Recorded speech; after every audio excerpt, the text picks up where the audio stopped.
Hello everybody, Paul here at the RoJoBe Music Workshop with my second project of today. So in the previous video, which some of you may have seen, I put a new string on this one because the string that was on it previously was too thin and it was buzzing. Fortunately, it's still buzzing, but all I have to do is make a bigger groove in the bridge, which I'll do another time.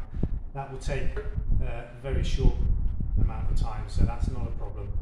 So in this video, I'm doing a little bit of work on this cake tin, Canjo. So what I'm doing is I'm going to cut a cutaway for the picking, like this one.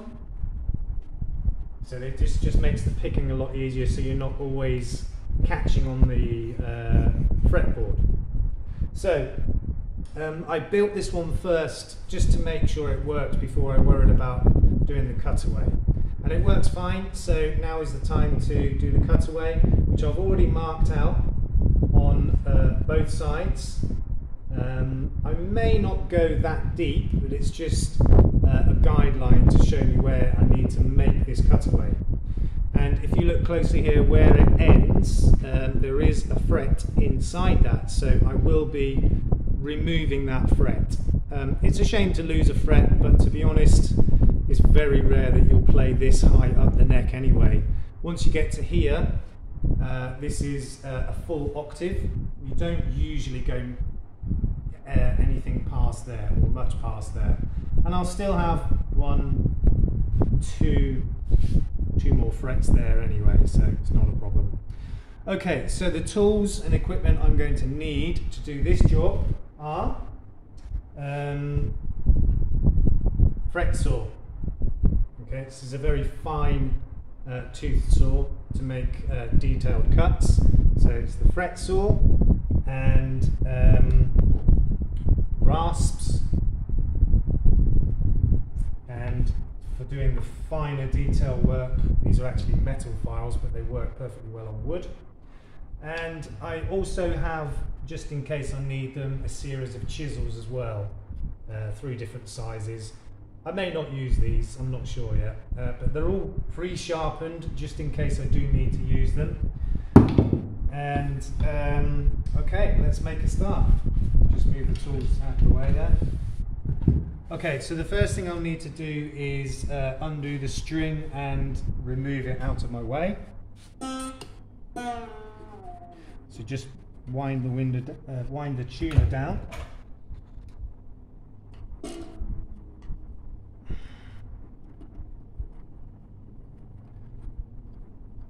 Okay, so I don't have a huge amount of wraps on there, so this is not going to take forever to remove this string, but I do have enough on there to make sure that it doesn't slip.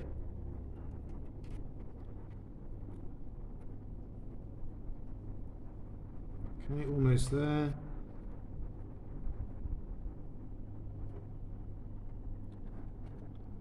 And one more.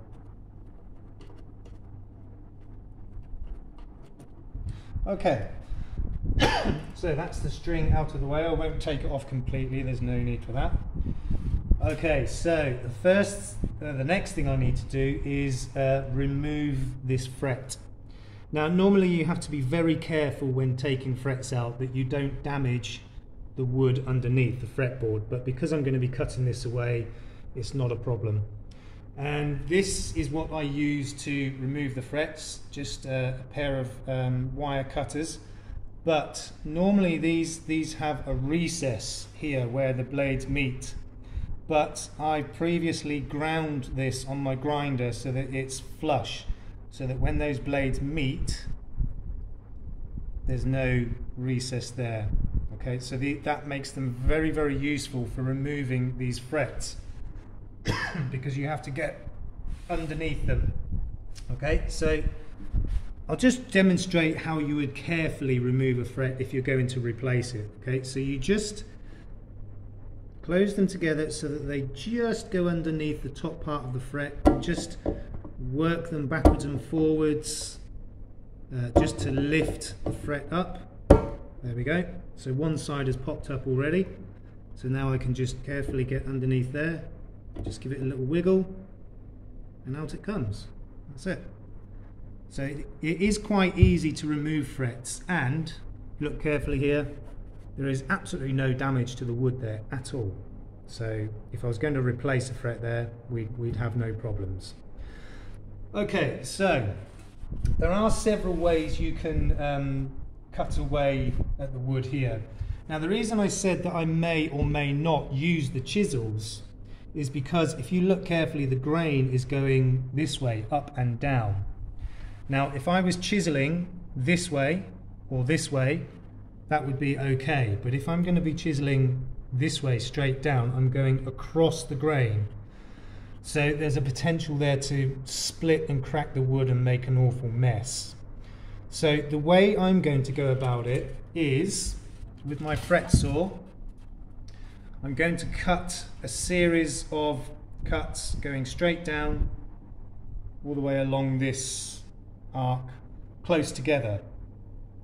And then I can chip out the wood in between, get the rough shape, and then finish it off with the rasps and files. Okay, so first of all I just need to make some cuts. Just get a block of wood to support that. Right. Okay, so carefully cut, and make a series of cuts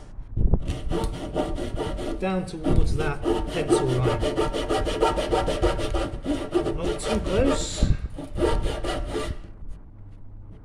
Okay, a little bit more. Smooth that. I think that's better.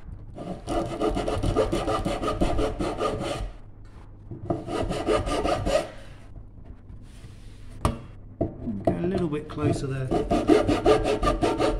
Okay. I'm not going to go too close because I want to make sure that I don't overdo it. It's easier to take more wood away, it's a lot harder to put wood back.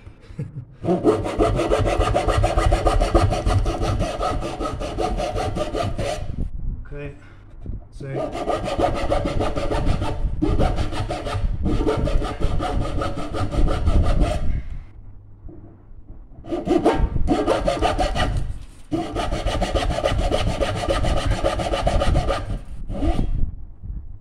just make another cut there. So I think that's as far as I'll go with the cuts.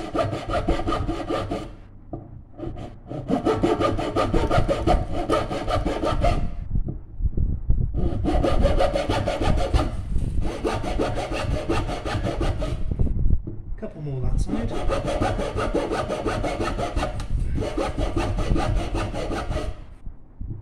More.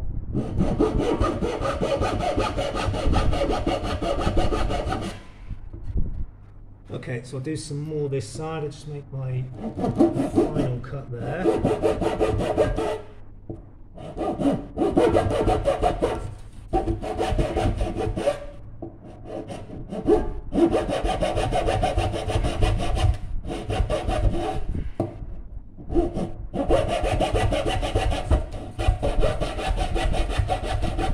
Okay, 2 or 3 more there should do that.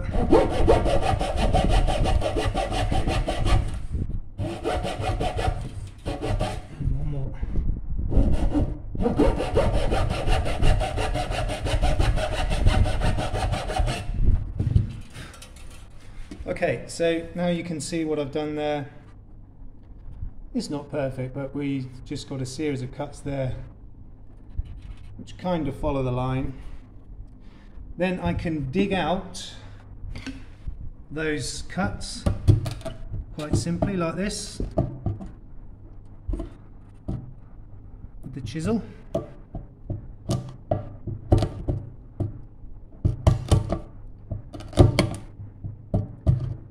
There we go. So you can see how much time that saves as opposed to trying to chisel it all out or file it out.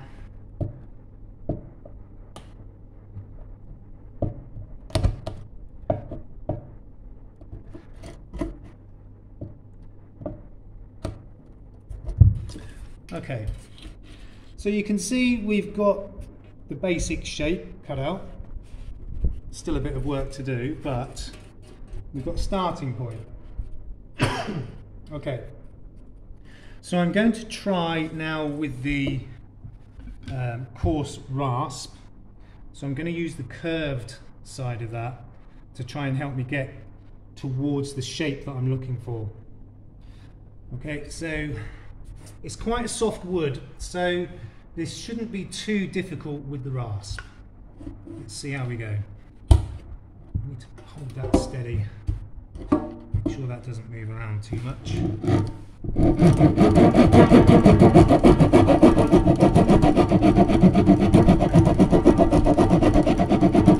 Yeah, it's cutting quite well, so it shouldn't take too long.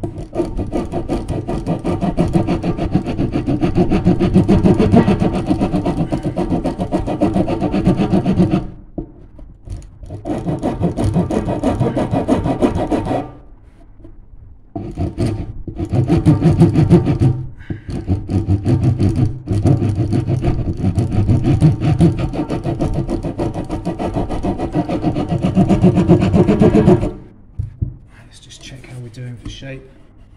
Yeah, that's not too bad.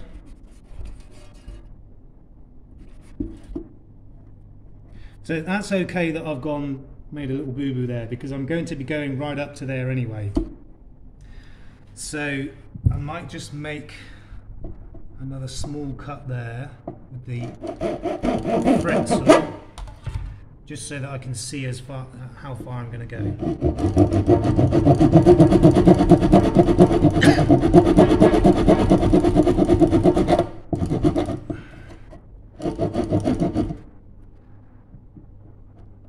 So it's not absolutely crucial to get it perfect, but I want to try and make it as tidy as possible.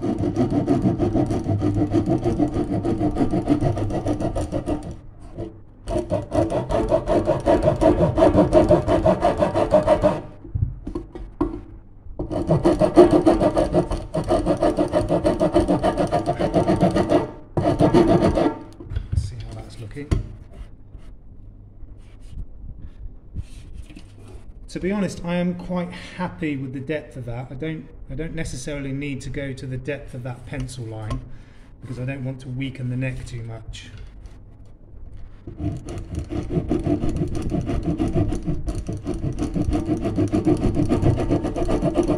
So I'm going to work now on just try to get the curve nice and uniform, because it's still a bit wobbly.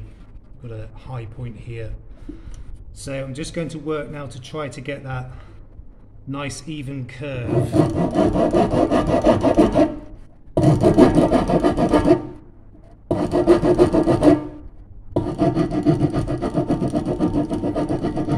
So now that I've got more or less the shape I want, still a bit of a high point in the middle there. Yeah, see in the middle.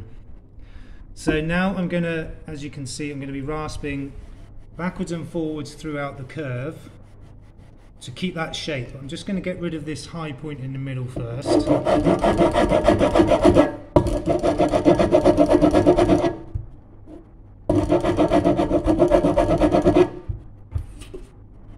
Okay, created another high point now. Okay, so I'm going to work the rasp backwards and forwards to keep the shape. Try and go just a little bit deeper, not too much.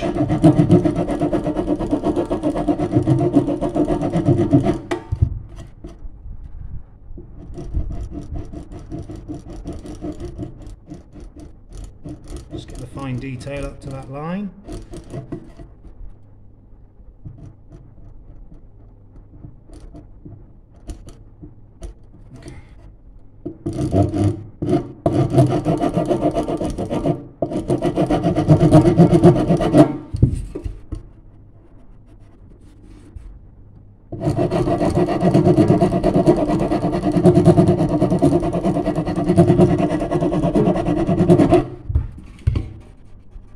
That's not too bad, let's get in there. Still a little bit of a high point just there.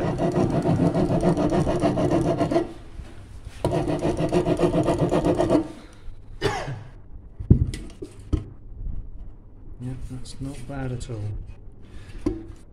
Okay, so I don't want to go any deeper than that, quite happy with the depth. So now for the finer detail, I'm going to switch to the file, which has much finer teeth on it, but still have the curved side. Just to kind of smooth this out a bit now we've got the shape that we want. So the same action, still moving the file backwards and forwards throughout the curve, so that we don't lose the shape.